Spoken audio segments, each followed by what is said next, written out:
मेरा प्रयास है कि खेजड़ी बिल्कुल नहीं कटे। राजस्थान का राज्य वृक्ष है खेजड़ी। किसानों के साथ में हूँ हमेशा। उनकी मांग जो जब भी की है, उनकी जायज़ मांग के लिए हमेशा अधिकारियों से बातचीत करते रहते हैं। और मेरा थोड़ा स्वभाव अलग है। कुछ लोग एकदम मीडिया के सामने आके हाईलाइट होकर हा हुला करके, मेरा किसी के विशेष के ऊपर इशारा नहीं है, लेकिन जो कंपनी वाले दर्द बताते हैं तो वो बात मैं बता रहा हूँ। उसमें कई लोग शामिल हो सकते हैं। उनकी सुविधा के अनुसार अगर कंपनी नहीं चलती है तो वो कंपनी पर्यावरण विरोधी हो जाती है। सेलिब्रेशन हो रहा है रक्षाबंधन का, जवान अपने को अकेला महसूस न करे। ये इतनी दूर से जैसलमेर आए हैं और बॉर्डर पे है, और जवानों के साथ जो है, महिला जवानों के साथ रक्षाबंधन का त्यौहार मनाते हुए उनकी हौसला अफजाई कर रहे हैं। इस त्यौहार पे भी अपने को अकेला महसूस न करें, इसलिए यहाँ के जो सांसद है वो भी भारत पाक सीमा में पहुंचे हैं। हम बात करेंगे इनसे। आज सेलिब्रेशन हो रहा है रक्षाबंधन का और जवानों के साथ सेलिब्रेशन हो रहा है। सबसे बड़ी आप उनका मोटिवेशन भी कर रहे हैं। देखिए, सबसे पहले तो आप सबको, पूरे देशवासियों को रक्षाबंधन की बहुत बहुत हार्दिक शुभकामनाएं। और मैं खुद पुलिस की नौकरी की है, तो मैं उन जवानों का दर्द समझता हूं कि उनके अंदर त्यौहार के दिन कितना अकेलापन होता है। तो इस मकसद से मैं दिल्ली से चल कर आया। स्पेशल प्रोग्राम था कि रक्षाबंधन बीएसएफ के जवानों के साथ में मनाना है, और जो जवान अपने आप को अकेला महसूस नहीं करे, और जब छुट्टी मांगते हैं और छुट्टी नहीं मिलती है और घर में तैयार होता है तो उनको बहुत तकलीफ होती है, लेकिन उनके मन में गर्व भी होता है कि हम देश के लिए यहाँ सीमा के ऊपर डटे रहते हैं। तो उनका जो गर्व से सीना हमेशा उनका ऊपर रहे, सिर ऊपर रहे, इसके लिए उनके साथ में जाकर रक्षाबंधन का त्यौहार मनाने जा रहे हैं। मतलब वो मोटिवेट भी करना है, और सबसे बड़ा है कि देशभक्ति, देश सुरक्षा, ये सबसे पहले है। देखिए, हमारा राजस्थान का सीमावर्ती क्षेत्र हमेशा मजबूती से, जब भी देश के ऊपर संकट आया तो डटकर मुकाबला किया। और अभी देख लीजिए, ऑपरेशन सिंदूर के टाइम भी जवानों के अंदर बिल्कुल डर नहीं था, और ये एकदम मुस्तैदी के साथ में अपने शौर्य और पराक्रम दिखाया और मजबूती के साथ में सीमा पर डटे रहे थे। उनके साथ साथ लोगों का भी, सीमा के जवानों को मोटिवेशन करने का बहुत ही अच्छा प्रोग्राम रहा। लोगों ने भी खूब साथ दिया, और इस प्रकार जो हमेशा देश की रक्षा के लिए हम जब आराम से अपने घरों के अंदर सोते हैं तो उन जवानों की वजह से सोते हैं कि वो चाहे गर्मी हो, कड़ाके की गर्मी हो, 50-55 डिग्री का टेम्परेचर भी चला जाता है। कभी कभी माइनस के अंदर, जैसे लेह लद्दाख की साइड में -50-60 डिग्री टेम्परेचर के अंदर भी वो हमेशा मुस्तैदी से डटे रहते हैं देश की सुरक्षा के लिए। तो हम सबका कर्तव्य बनता है कि उनका हौसला अफजाई करें और उनके साथ में त्यौहार सेलिब्रेट करें। सबसे बड़ा जो अभी बात लेकर अभी इशू चल रहा है खेजड़ी को लेके, राजस्थान में जो खेजड़ी वृक्ष है वो लुप्त प्रवाह हो रहा है। और सबसे बड़ा जो खासकर पश्चिमी राजस्थान है, बीकानेर में, जैसलमेर में, बाड़मेर में इतने खेजड़ी के वृक्ष काटे जा रहे हैं जिसका कोई हिसाब किताब नहीं है। आज टेम्परेचर जो बढ़ रहा है, 16 कहाँ से टेम्परेचर बढ़ रहा है, और ये खेजड़ी कट रही है। आप कहीं इस हेजिटेशन में नजर नहीं आ रहे? बिल्कुल, मैं इसके साथ में हूँ, किसानों के साथ में हूँ। मेरे से कई प्रतिनिधि मंडल भी मिले आकर। मैंने लोकसभा के अंदर भी इसका सवाल लगाया था, क्वेश्चन पूछा था।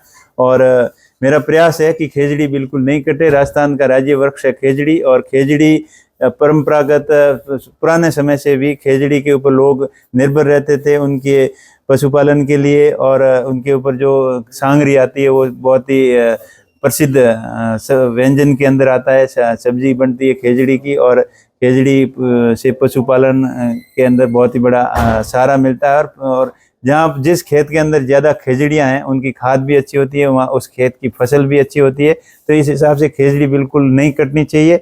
और मैंने कई बार पहले भी मांग की है, और अभी भी सरकार भी जो शिव में जितना आंदोलन हुआ, आप नजर नहीं आया। रविंद्र सिंह भाटी जैसे खड़े, देखिए, अभी आंदोलन, अभी तो पार्लियामेंट चल रही थी, उससे पहले जब भी किसानों ने मांग की है, किसानों ने मुझे बुलाया है, तो मैं भी उनके साथ में गया हूँ। उनके अधिकारियों से बात की है, सरकारी प्रशासनिक अधिकारियों से और कंपनी वालों से बात की है कि पर्यावरण को आप बिल्कुल नुकसान नहीं पहुंचाओगे।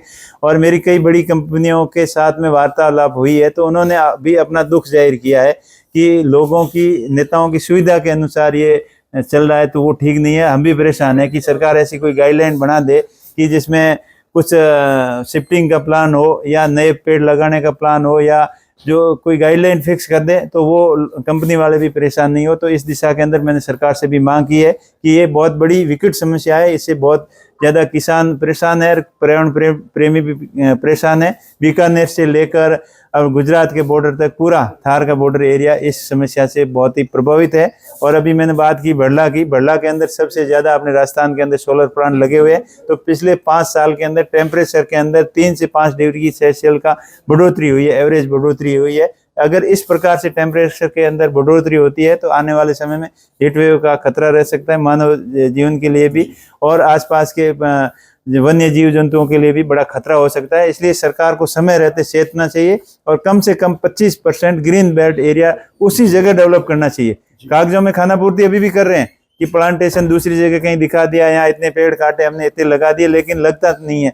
धरातल पे अगर ये नियम हो जाएगा कि जिस जगह आप प्लांट लगा रहे हो उसी जगह प्लांटेशन करो, प्लांटों को जो बड़े पेड़ हैं उनको शिफ्ट होने लायक है उनको शिफ्ट करो, और एक पेड़ के बदले 10-10 पेड़ पौधे उसी प्लांट की जगह पर लगाओ, तो इस पर्यावरण के दूषित होने से रोका जा सकता है, टेम्परेचर को रोका जा सकता है। आप भी आरोप लगा रहे हैं कि आपकी है नहीं, पिक्चर में भी नहीं है कहीं, क्या आरोप प्रत्यारोप इन चीजों को लेकर लगाए जा रहे हैं सारे।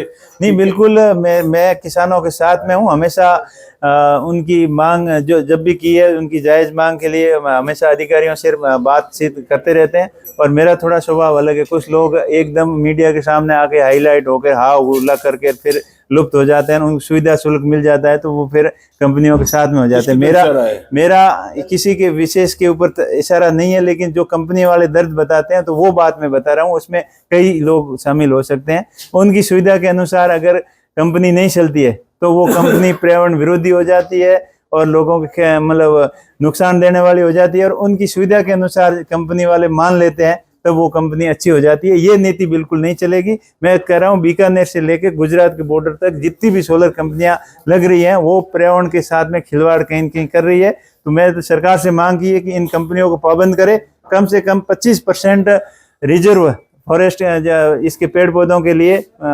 ग्रीन बेल्ट डेवलपमेंट करे, तभी इस समस्या का समाधान हो सकता है, ताकि कंपनियां भी परेशान नहीं हो और पर्यावरण को नुकसान नहीं हो। ओरण भूमि की दर्ज नहीं हो पा रही है। जब रूपाराम जी एमएलए थे तब उन्होंने कई प्रयास किए थे ताकि वो ओरण भूमि, देखिए रूपाराम जी ने लगभग 25,000 बीघा जमीन, 30,000 बीघा जमीन ओरण के रूप में इन्होंने दर्ज कराई है।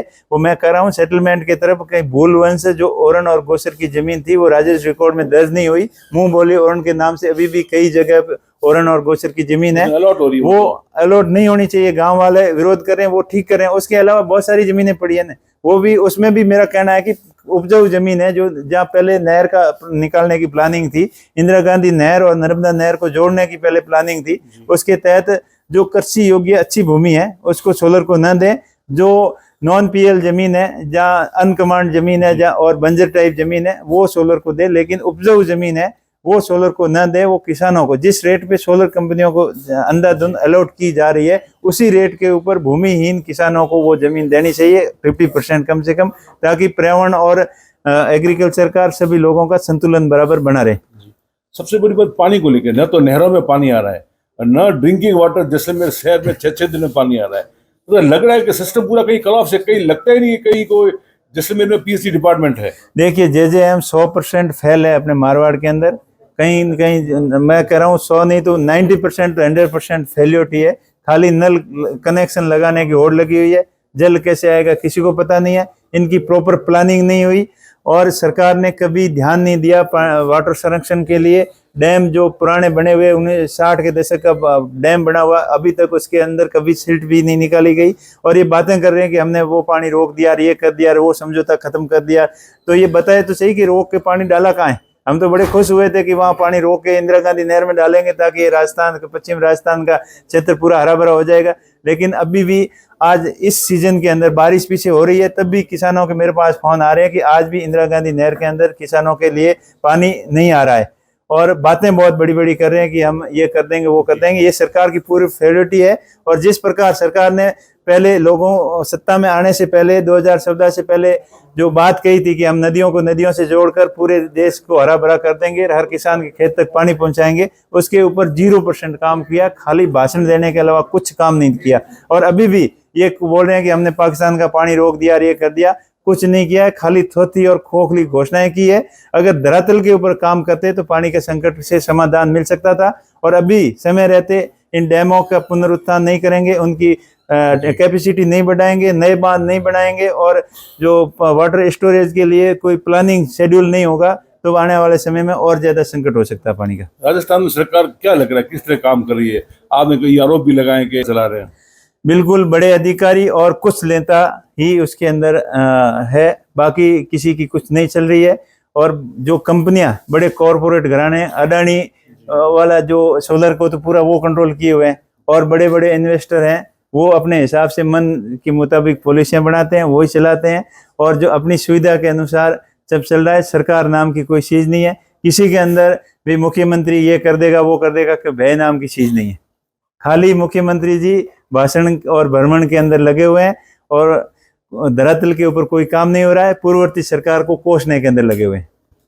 अशोक गहलोत फिर एक्टिव हो गए हैं, आपको क्या लग रहा है? फिर नई पारी खेलने के लिए उनका इरादा है फिर, या सचिन पायलट को फिर इस बार उसका हक छीना जाएगा? देखिए, अभी पत्रकार बंधु बोल रहे थे कि विपक्ष की भूमिका सही ढंग से नहीं निभा रहे और आप ही बोल रहे हैं एक्टिव है। मैं तो पहले ही कह रहा हूं कि पूरे कांग्रेस पार्टी के नेता पूरी तरीके से एक्टिव है और वो हमेशा जनता के हित के अंदर लगे हुए हैं, उनके जनता के काम कैसे हो उसके प्रयास में लगे हुए हैं। कांग्रेस पार्टी पहले ही एक्टिव थी, अभी भी एक्टिव है, आने वाले समय में एक्टिव रहेगी और आने वाले समय में प्रदेश और देश के अंदर कांग्रेस पार्टी अपना सरकार बनाएगी। उनका एक्टिव होने के लिए निशाना कहीं और है, अब सत्ता की फिर वापसी की चाह हो रही है। निशाने क्यासबाजी ये तो लगे रहते हैं, ये राजनीति के पार्ट हैं कि कौन क्या करेगा कैसे करेगा वो तो समय बताएगा, लेकिन कांग्रेस पार्टी के सब नेता एक है और मजबूती के साथ में अपने गठबंधन के साथ में मजबूती के साथ में तालमेल के सभी लोगों के सभी वर्गों को साथ में लेके चलने वाली पार्टी है, सभी लोगों का ध्यान रखने वाली पार्टी है। मेरा सवाल है, पायलट युवा है, उनको मौका मिलना चाहिए आगे आने का।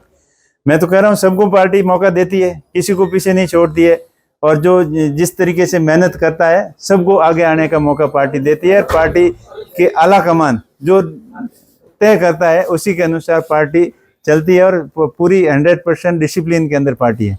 राहुल गांधी का भी जो है लगातार जो है सरकार पे वार हो रहे हैं, प्रेस कॉन्फ्रेंस भी हुई है कि इसी ने इतना बड़ा सब घोटाले हुए हैं, सब चीज़ें पूरे वोटर लिस्ट से नाम गायब हैं या कई नाम डबल है या कई प्रकार की उसमें विसंगतियां हैं। देखिए, राहुल जी ने जो आरोप लगाए सरकार के इलेक्शन कमीशन के ऊपर बिल्कुल 100% सही है और उन्होंने तथ्यों के साथ में पूरा मतलब वो बंडल लेके आए, कितने 7-7 फुट की हाइट के बंडल थे। उन्होंने पहले डिमांड की थी इलेक्शन कमीशन की सॉफ्ट कॉपी दो और वीडियोग्राफी दो, उन्होंने सब कुछ देने से मना कर दिया और आखिर में 6 महीने के बाद में उन्होंने हार्ड कॉपी दी और हार्ड कॉपी को उनको जांच करने में भी 2-4 महीने लगे।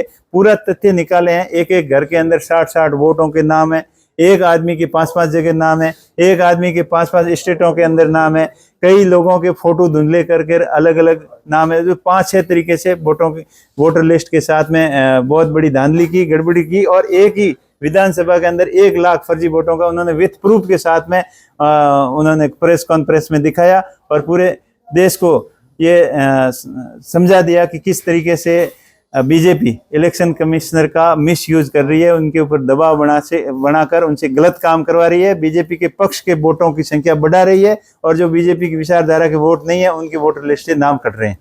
आपको लगता नहीं कि जैसे बीजेपी ने खुद आरोप लगाए कि जो है जानबूझकर या मतलब ध्यान लोगों को बटाने के लिए सब किया जा रहा है? ध्यान भटकाने का काम बीजेपी का रहा है, शुरू से रहा है। मैंने बताया था ना, जब सत्ता में आई थी जो वादे किए थे 2 करोड़ लोगों को हर वर्ष रोजगार देंगे, किसानों की आय दुगनी कर देंगे, किसानों के लिए खेत के अंदर पानी और बिजली की पूरी व्यवस्था करेंगे, महंगाई को कम कर देंगे।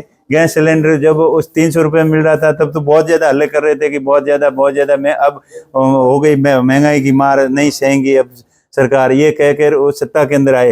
वो गैस सिलेंडर 300 रुपये वाला आज 1000 रुपये में मिल रहा है और जब डॉलर की वो बात कर रहे थे तो 50-55 के ऊपर डॉलर की रेट थी, अब डॉलर के मुकाबले 55 रुपये था, अभी डॉलर के मुकाबले ₹90 को आंकड़ा छूने वाला है।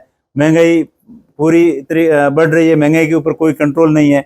मुद्रास्फीति जिस प्रकार से बढ़ रही है और जीडीपी देश की जो घट रही है और इंडस्ट्रियल सेक्टर के अंदर जो डेवलपमेंट होना चाहिए था वो कुछ नहीं हुआ। जो इंफ्रास्ट्रक्चर की बात कर रहे थे उसके ऊपर कोई ध्यान नहीं। नदियों से नदियों को जोड़कर किसानों के खेतों तक पानी पहुंचाने की बात कर रहे थे, उसके ऊपर 0 काम हुआ। तो उनकी कोई शेड्यूल प्लानिंग है ही नहीं। वो तो खाली धर्म और जाति के नाम पर भ्रम फैलाकर लोगों को भ्रम में डालकर वोट लेना चाहती है और हमेशा उनका एजेंडा रहता है कि ये नहीं होगा तो ऐसे खतरे में आ जाओगे, हिंदुत्व खतरे में आ जाएगा, ये आ जाएगा, वो आ जाएगा। फिर ऐसे हो जाएगा वैसे, वो लोगों को गुमराह करने के अलावा कुछ नहीं है। वही अमित शाह जी कह रहे थे कि हम सत्ता में होते तो पीएओ को लेके रहते, इस बार वही कह रहे हैं कि पीएओ को हमारे पास में आने ही वाला था और फिर हमने मानवता की दृष्टि से युद्ध विराम कर दिया। तो उनकी बातों में कोई दम नहीं है, खाली बरगलाने की बात कर रहे हैं, भ्रमित करने की बात कर रहे हैं। जनहितैषी की कोई उसकी योजनाएं नहीं है, खाली एक सिर्फ थोड़ा बहुत कहीं काम दिखता है तो रोड का जरूर हुआ है, हाईवे का, पर उसमें भी क्वालिटी की ऐसी तैसी कर दी, कोई ढंग से क्वालिटी से नहीं हुआ है और थोड़ा बहुत देखने के लिए वो है। बाकी उसके अलावा कोई भी एक ऐसा काम आप बता दो जो बीजेपी ने सही किया हो। इलेक्शन कमीशन ने तो राहुल गांधी से एफिडेविट मांगा है कि आप एफिडेविट दो, जो आप आरोप लगा रहे हो। भाई संविधान से बड़ा क्या एफिडेविट होती है? जिस आदमी ने लोकसभा के अंदर नेता प्रतिपक्ष के नेता हैं और उन्हें संविधान की शपथ ली है, उससे बड़ा क्या एफिडेविट हो सकता है? और जो डाटा दिया है वो इलेक्शन कमीशन ने नहीं दिया, कोई वो राहुल जी अपने घर से थोड़े लेके आए थे, उनके दिए हुए डॉक्यूमेंट थे, उनके अंदर से उन्होंने बताया नहीं कि ये फर्जी है। वो तो जांच करें ना, निष्पक्षता से जांच करेंगे तो अपने आप पता चल जाएगा। और वो उनके आदमी जो सक्षम अधिकारी उनके साथ में चले और वो प्रूव करवा रहे हैं ना कि ये हुआ है, तो उसमें उससे बड़ा एफिडेविट क्या हो सकता है? राजस्थान में छात्र संघ चुनाव नहीं हो रहे, क्या कहना है? बिल्कुल छात्र संघ चुनाव होने चाहिए, राजनीति की पहली सीढ़ी है, यहाँ से छात्र राजनीतिक करियर की शुरुआत करते हैं, सीखते हैं, राजनीतिक नॉलेज आता है और ये चुनाव होने चाहिए और सरकार को कराने चाहिए। पर सरकार मनमानी रूप से अभी हठजमीरता पे है, लेकिन आंदोलन बहुत तेज गति से हो रहा है, सक्रिय हैं सभी लोग और आखिर सरकार को मानना पड़ेगा या छात्र चुनाव कराने पड़ेंगे। राजस्थान में भी चुनाव होने वाले हैं, निकाय चुनाव और ये जिला परिषद के पंचायत सरपंचों के चुनाव होने वाले, क्या लगता है फिर ऐसी हरकतें फिर हो सकती है या वोटर लिस्ट के साथ छेड़छाड़ की जा सकती है? बिल्कुल, यहाँ तो करेंगे तो यहाँ तो सब मजबूती से लोग, अभी पहले तो लोगों को पता नहीं था लेकिन इनकी हरकत से अब पता लग गया है, सब लोगों को सतर्क रहना पड़ेगा।